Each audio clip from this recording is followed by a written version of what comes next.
반갑습니다. 국어 하겠습니다. 지난 시간에 글 좀 긴 거 두 개 비교하는 거 했죠? 뭐 했지? 그 인공지능에 대한 개발과 개발 반대, 뭐 이런 위험성을 준비하자, 뭐 이런 것들에 대해서 이야기를 해봤던 것 같습니다.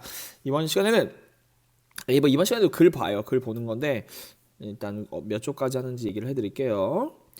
국어책 몇 쪽까지야? 164쪽부터 커피를 한 잔 마시면서 169쪽까지. 이번 것도 두 차시짜리예요. 두 차시짜리니까 천천히 마음의 여유를 갖고 강의를 보도록 합니다. 광고 내용을 생각하며 불법 다운로드 우리의 양심도 사라집니다를 한번 보도록 하겠습니다. 영상은 여기서 재생을 할 수가 없어서 선생님이 그 화면으로 보여드릴게요. 영상 나오세요. 큐!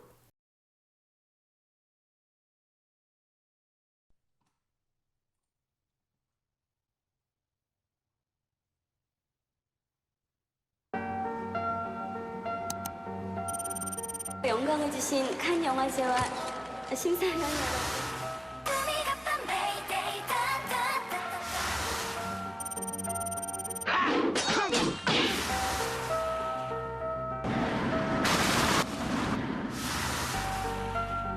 여러분, 불법 다운로드 우리의 양심도 사라집니다. 공익광고협의회. 그 영상에서 보면은 그 불법 다운로드에 대한 얘기가 나오잖아요. 불법 다운로드 하지 말자라는 얘기인데 여러분 그 배우 여기 나왔던 배우 이름 알아요? 전도 선생님은 되게 좋아하는 배우인데 그리고 막 가수 누군지 알아요? 가수 브라운 아이즈드 걸스. 선생님 때는 되게 유명했던 가수예요. 여러분들은 좀 이렇게 저 언니 누구야 이렇게 생각할 수도 있지만 잘 나가는 가수랍니다. 이 광고에서 하고 싶은 말은 무엇일까? 불법 다운로드 하지 말자란 얘기죠. 불법 다운로드 하는 것 중에 가장 중요한 말이 저작권이란 말이거든요. 여러분 알아요? 저작권? 저작권이 이제 그 저작물에 대한 고유의 권리가 저작물인데 이것도 설정이 안 돼 있네 이거. 잠깐만 키보드 설정을 한번 해볼게요. 선생님이 죄송합니다. 키보드 설정을 해야겠네요. 연결해 주세요 키보드.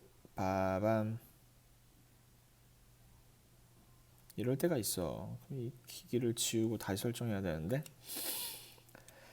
하하이 참. 블루투스 끄고 다시 블루투스 켜고 블루투스 설정 이 기기 지우고 다시 해야겠다. 이게 안 될 때가 이렇게 있더라고. 키보드 잡아주세요. 빨리 수업해야 된다고. 여기 나왔다. 키보드 잡았습니다. 이 광고에서 하고 싶은 말은 저작권에 대한 내용인데 저작권을 지키고 저작물을 올바르게 사용하자 하는 얘기를 하고 있는 거죠. 선생님이 이렇게 영상 찍은 거나 영상 만든 거 막 함부로 사용하고 그러면 안 되잖아요. 그런 걸 이제 저작권이라고 하죠. 이 광고와 관련한 자신의 경험을 말해보세요. 어떤 게 있을까? 너무 창피하고 부끄러운데, 부끄러운 이야기지만, 예전에 철이 없을 때, 지금도 철은 없지만, 영화를 불법으로 다운받아서 봤습니다. 죄송합니다. 다시는 그러지 않겠습니다. 이거 뭐 반성문도 아니고. 그러니까 뭐 이런 경험 뭐 아니면 나의 저작물을 다른 사람들이 무단으로 썼거나 뭐 그런 일이 있을 수도 있겠죠. 선생님은 이런 경우가 있어요. 선생님의 어떤 거냐면 이제 선생님의 그 영상 중에 조금 어떤 뭐 영상 중에 하나를 그런 교육 사이트에서 허락을 받지 않고 가져갔어요. 이거 불펌이라고 하네. 불펌 알아요? 불펌? 불법적으로 퍼가는 거. 근데 뭐 이게 선생님이 뭐 돈 받으려고 한 게 아니고 그냥 어차피 교육 자료로 사용되는 거기 때문에 그냥 아무 말도 안 했는데 기분이 조금 이상하긴 하더라고요. 자, 글을 한번 보도록 하겠습니다. 글쓴이의 주장을 생각하며 글을 쓸 때에도 지켜야 할 윤리가 있다를 읽어봅시다. 선생님이 어제 전 시간에 뭐라고 말했냐면 글은 기본적으로 그 문단이 나눠져 있는데 이제 선생님은 131 많이 얘기했어요. 131. 아이고야. 다시 131 어떻게 왜 이래? 너 얘기 잠깐만. 오, 얘 충전 다 됐나? 큰일 났는데. 큰일 났는데 이거. 펜이 충전이 다 됐으면 수업을 할 수가 없는데. 펜 연결해 주세요. 아, 됐다. 오, 깜짝 놀랐네. 기본적으로 131로 한단 말이에요. 그래서 131이라는 얘기는 처음 1, 그 다음에 뭐 중간 3, 가운데 1 이런 건데 여기 문단이 좀 많죠. 문단 한번 볼게요. 안 많은가? 문단이 몇 개인지 일단 기본적으로 볼게요. 일단 1문단이 여기 있고요. 그 다음에 들여쓰기 한 분을 찾아보죠. 2번, 첫째 나오죠. 첫째. 그 다음에 3번, 둘째. 그 다음에 넘어가면 4번, 셋째. 5번. 야, 선생님이 말한 대로 딱딱 나오네. 그죠? 너 이게 뭐 하는 거야? 아마 얘도 5문단으로 돼 있고 131 구조로 이루어져 있을 거예요. 보도록 합니다. 첫 번째, 일상생활에서 규칙과 질서를 잘 지키는 일이 중요한 것처럼 글을 쓸 때에도 아마 이런 얘기를 하고 싶은가 봐. 글을 쓸 때에도 피해를 주지 않으려면 규범을 지켜야 한다. 규범을. 글을 쓸 때 남의 글을 베껴서 자신이 쓴 글인 양 속이는 사람들이 있다. 찔린 사람 있죠. 그리고 진실이 아닌 내용을 진실처럼 거짓으로 꾸며서 글을 쓴 사람도 있어. 예를 들어서 신문 기자 중에 막 어떤 사람이 길 가다 똥을 쌌대요. 아님 말고 뭐 이렇게 쓰면 안 되잖아, 그지? 또 읽는 사람이 그게 상처를 받을 수 있는 내용의 글을 함부로 쓰는 사람들 막 그런 거 있지. 단톡이나 막 어떤 SNS에다가 이대섭 선생님 엄청 못생기지 않았냐? 응, 막 짜증나. 얼굴 보면 토할 것 같아. 막 이런 얘기 하면은 선생님이 슬플 거 아니야, 그치? 예의를 이것은 모두 글쓰기 과정에서 지켜야 할 규범과 예의를 지키지 않은 경우라고 할 수 있죠. 이처럼 글을 쓰는 과정에서 지켜야 하는 여러 가지 규범을 뭐라고 하냐? 우리 중요한 말이네요. 쓰기 윤리라고 이야기합니다. 글 쓸 때 흔히 글만 잘 쓰면 된다고 생각하기 쉽지만 아무리 잘 쓴 글이라고 하더라도 쓰기 윤리에서 벗어난 글이라고 하면 아무런 소용이 없어요. 쓰기 윤리를 지켜야 하는 까닭이 있습니다. 이제부터 예를 들 것 같아요. 쓰기 윤리를 지키지 않는 것은 법을 어기는 일이래요. 법을 어기는 일이다. 무엇보다 진실이 아닌 내용을 진실인 것처럼 쓰는 경우 법으로 처벌받을 수도 있어. 예를 들어서 어떤 과학자가 자신이 연구한 결과를 돋보이게 하려고 내용을 조작하거나 결과를 부풀려서 쓴 보고서를 발표했어요. 예를 들어서 내가 순간 이동하는 걸 개발했습니다. 막 이렇게 막 보고서를 낸 거야. 뻥이지. 이런 거 하면은 이것은 과학자 자신뿐만 아니라 보고서를 읽는 모든 사람까지 속여. 막 선생님이 그 보고서를 읽었어요. 그래서 우와, 순간이동 대박. 선생님 미국 갔다 와야지. 막 이렇게 했는데 선생님 나중에 상처를 입은 거야. 막, 이게 거짓말이었어. 막 이렇게. 그럼 이것은 뭐냐면 법의 심판을 피할 수가 없어. 혼나 맴매 맞는다 이거죠. 이렇듯 그 쓰기 윤리의 시작은 스스로에게 떳떳하고 진실하게 쓰는 것이며 다른 사람이 봤을 때 내가 부끄럽지 않느냐 이걸 먼저 생각해 봐야 된다는 거죠. 이를 어길 경우에 처벌을 받을 수도 있음을 유념해야 합니다. 두 번째는 쓰기 윤리를 지키지 않으면 다른 사람에게 물질이나 정신적으로 피해를 줄 수가 있어요. 어떤 글쓰기를 하려고 자료를 이용하려고 하는데 잠깐만. 오케이. 인용한 부분이 명확하게 구분하지 않으면 표절이 될 수가 있어요. 예를 들어 선생님도 석사 논문 같은 거 쓸 때 다른 사람의 글을 좀 많이 참고를 하거든요. 근데 그런 걸 이제 어느 논문, 어느 책에서 가져온 글입니다. 이걸 제대로 안 나타내면은 이건 다 표절이라는 얘기죠. 너무도 뚜렷하게 의도가 있는 표절이면 저작권자에게 피해를 줍니다. 예를 들어서 어떤 작가가 오랫동안 힘들여 쓴 이야기가 유명해졌는데 어떤 사람이 비슷한 내용으로 다른 책을 만들어서 판다면 어떻게 될까요? 예를 들어서 너네 그런 거 알지? 마당을 나온 암탉 이런 책 있잖아. 아니면 돼지책 아나? 근데 막 이렇게 돼지책인데 내가 뭐라고 하냐 나는 꿀돼지책이라고 해서 이름을 써서 책을 냈어. 책 이름이 뭐냐면 꿀돼지책.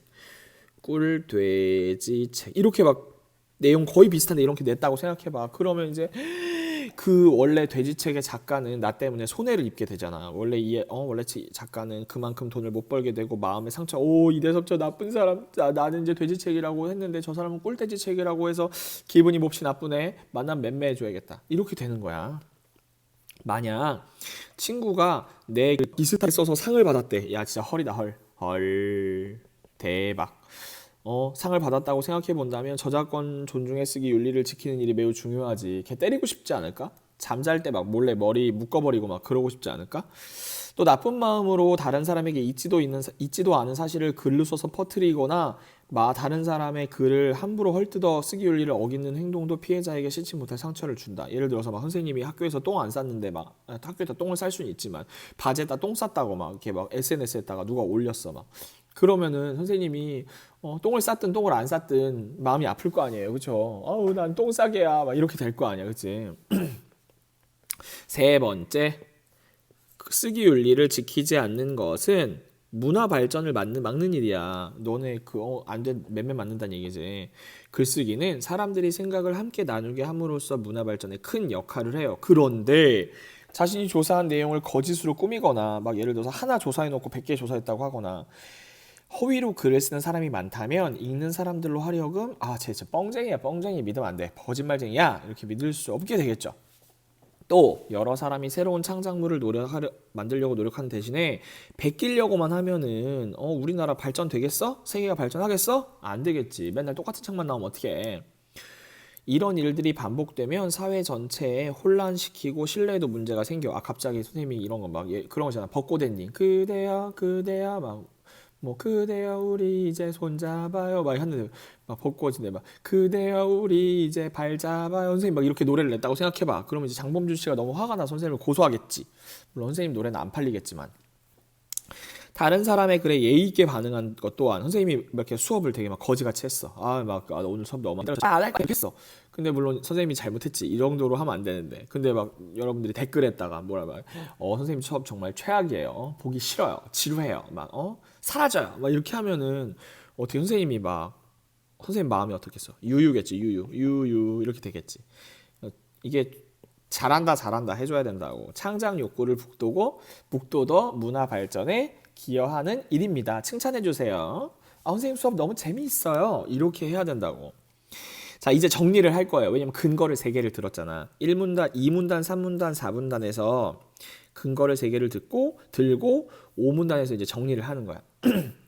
지금까지 쓰기 윤리를 지켜야 하는 까닭을 알아보았어요. 쓰기 윤리를 존중하는 것은 우리나라 미래 발전에 영향을 미칠 정도로 중요합니다.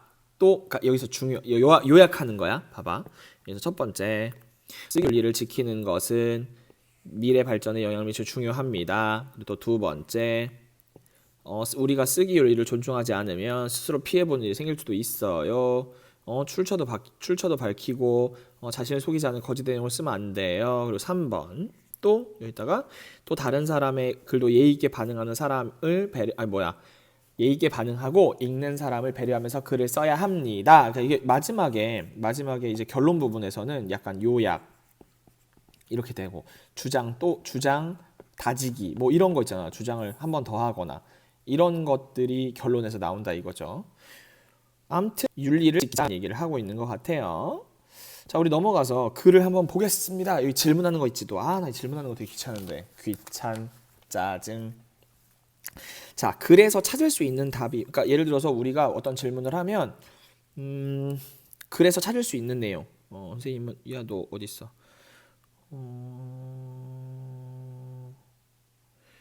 여기 있다. 이거 선생님 이거 내고 싶어. 어떤 거 내고 싶냐면 이거. 이거 내야지.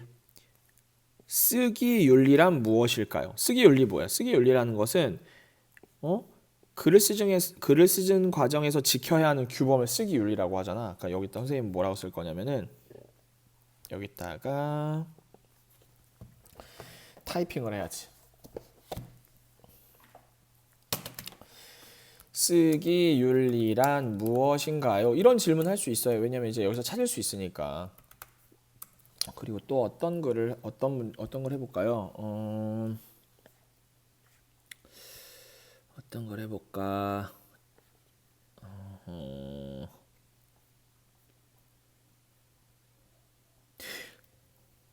이런 거 있지. 3번에 보면 선생님이 3번에다가 여기다가 이런 거 쓰기 윤리를 지키지 않으면 다른 사람에게 물질이나 정신적 피해를 준다 그랬잖아. 왜 그러냐? 뭐 이렇게 말할 수도 있겠죠. 뭐 여러분들은 선생님이 쓴 거 말고 다른 거 써야 돼요. 쓰기 윤리를 지키지 않으면 왜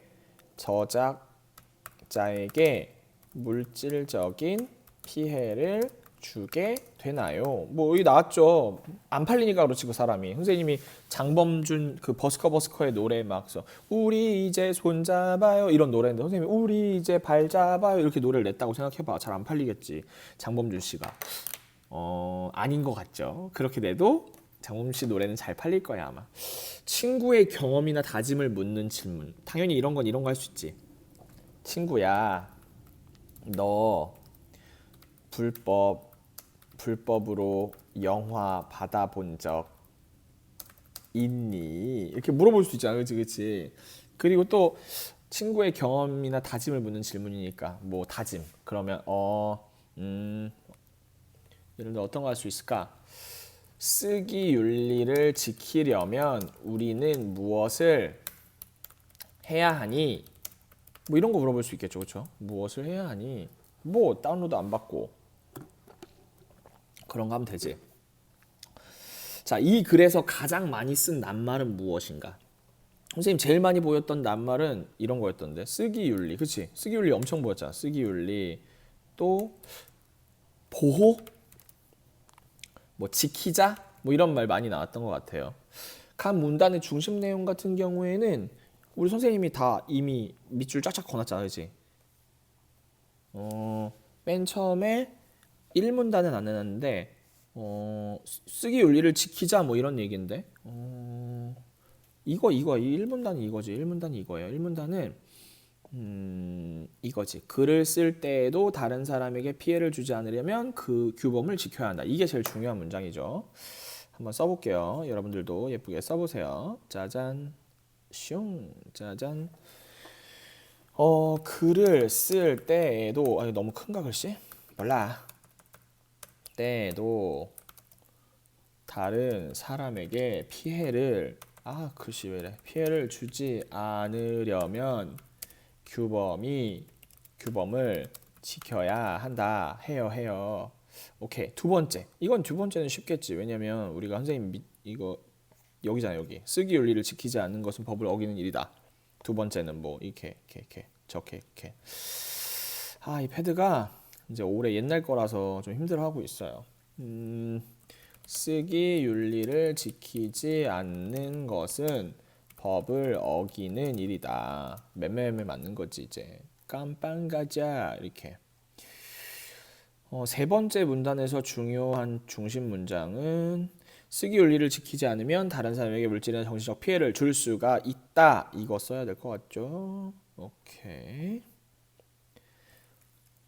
쓰기 윤리를 지키지 않으면 다른 사람에게 물질이나 정신 피해를 줄 수 있다. 이렇게 쓰면 될 것 같아요. 그죠?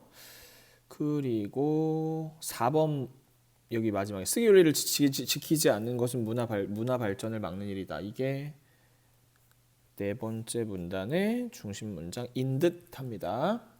쓰기 윤리를 지키지 않는 것은 문화 발전을 막는 일이다. 마지막 문단에서 중요 문장은 뭐가 있을까?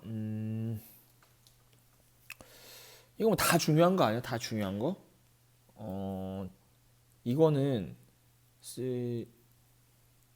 중심 문장을 쓰는 게 아니고 중심 내용이니까 우리 최대한 간단하게 씁시다. 선생님이 간단하게. 이건 주장을 하는 거니까 최대한 간단하게 써줄게요.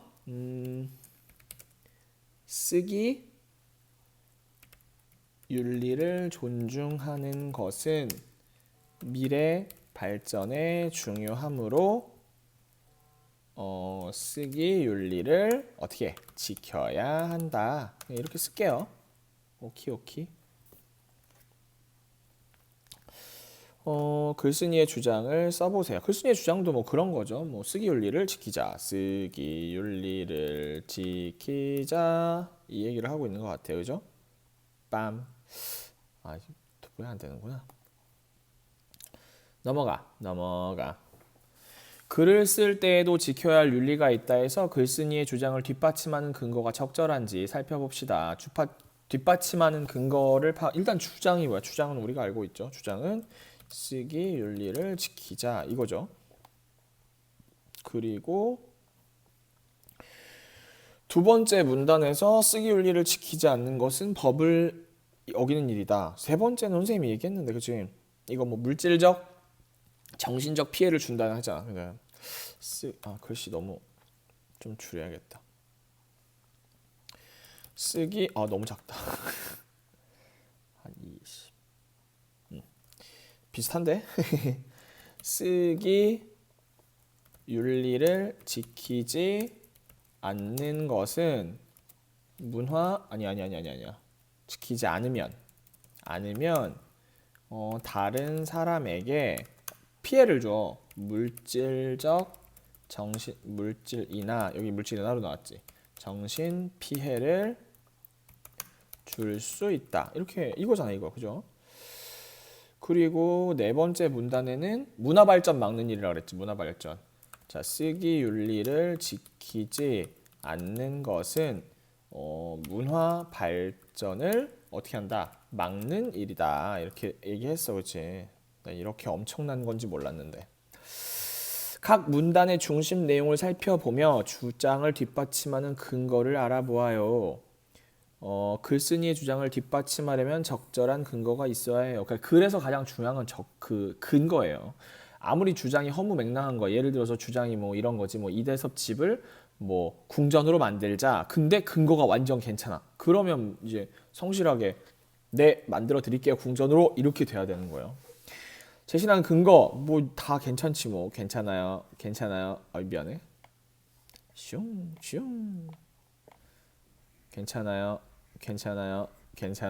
띠리리. 주장할 때 근거의 적절성을 살펴야 하는 까닭은 무엇인가? 한번 이거 되게 중요한 내용이니까 같이 한번 볼게요. 어떤 거냐면 근거가 적절한 게 많아야 글쓴이의 주장이 설득력 있게 들려. 우와, 진짜 야 그게 맞는 것 같아, 이렇게 생각된단 말이지. 근거에 알맞은 낱말을 사용한 것을 보니 알맞지 않은 어떤 사람이 헛소리했나 보지. 주장도 적절하지 않을 것이라는 생각이 들었어요. 예를 들어서 선생님이 이런 주장을 했단 말이야. 이대섭 선생님네 집을 궁전으로 만들어주자. 그 근거를 세 가지 얘기할게. 첫 번째, 보기에 멋있어. 세 번, 이대섭은 뭐 왕이야. 3번, 뭐 이대섭은 천재야. 근데 적절하지 않은 왕이란 말이잖아. 왕, 뭐 막 이런 거잖아. 이런 거 적절하지 않단 말이잖아. 그러니까 주장도 적절하지 않는다고 생각이 들 수가 있지. 그러니까 지금처럼 이거 뭐가 되는 거야? 헛소리를 하면 믿을 수가 없는 거잖아. 헛소리를 하면 믿을 수가 없으니까 근거가 적절하지 않으면 어때? 아니면 어떻게 되는 거야? 내용을 믿을 수 없어. 왜냐면 뻥쟁이야. 그지? 선생님이 뻥쟁이란 얘기는 아니고요. 정말 이런 사진 볼 때마다 정말 신기해. 그치? 되게 이 친구 잘생겼네. 잘생겼으니까 너 마스크 한번 쓰자. 마스크 요즘에 마스크 무슨 색이 괜찮을까? 마스크는 역시 블랙이지. 블랙 마스크를 써드릴게요. 마스크. 선생님도 맨날 마스크 쓰고 있어요. 근데 마스크 쓰기 너무 답답하지 않아요? 마스크 쓰면 코가 되게 건조해. 코가 건조하고 내 입냄새가 내 코로 들어와서 너무 힘들어. 죽을 것 같아. 내 입냄새 때문에 내가 죽을 것 같아. 7번입니다. 주장을 뒷받침하는 근거가 적절한지 판단해 볼게요. 오, 주장이 있어요. 교실이나 복도에서 큰 소리로 떠들지 말자. 떠들면 맴매 맞아. 근데 근거가 어떤 게 있냐면 교실에 쓰레기를 줄일 수 있어. 응? 큰 소리로 떠들지 않으면 쓰레기를 줄이나? 넘어지거나 부딪혀 다칠 수 있어. 떠들지 않으면 떠들면 부딪혀서 다친다는 얘기잖아. 소음 때문에 다른 사람에게 피해를 줄 수 있어. 안전하고 질서 있는 생활. 안전하고 질서 있는 생활. 큰 소리로 떠들면 안전하고 질서 있는 생활을 못 하나? 아하. 그러면 여러분들이 생각할 때 주장을 뒷받침하는 근거로 적절한 건 뭐야? 선생님이 2번. 아니 3번. 헛소리 했네. 3번. 적절하지 않은 근거가 있다면 그 까닭은 뭐야? 뭐야? 헛소리니까 그렇지. 위에서 제시한 근거 외에 주장을 뒷받침할 적절한 근거를 찾아보세요. 교실이나 복도에서 큰 소리로 떠들지 말자. 이거는 선생님이 쓴 거 쓰지 말고 다른 걸로 써. 선생님이 지금 상황에 맞는 말을 쓸게. 너무 큰 소리로 떠들면 침이 튀어서 다른 친구들에게 코로나19 감염의 위험으로 코로나19 감염의 위험이 생길 수 있어. 크크크크. 여러분들은 그냥 이렇게 선생님이 쓰고 싶은 대로 쓰면 돼요. 쓰고 싶은 대로 쓰면 돼. 오늘 여기까지 할 거고요. 과제는 잠깐만. 과제는 선생님이 쓴 거 채워서 주세요. 예를 들어 어디 할 거냐면은 요 맨 처음 이거 한번 하시고요. 이거 한번 하시고 또 뭐 있어? 이거 한번 하시고요. 이거 2개만 캡처해서 올려주시면 돼요. 교과서. 오케이. 오키. 오늘 여기까지 하도록 하겠습니다. 안녕.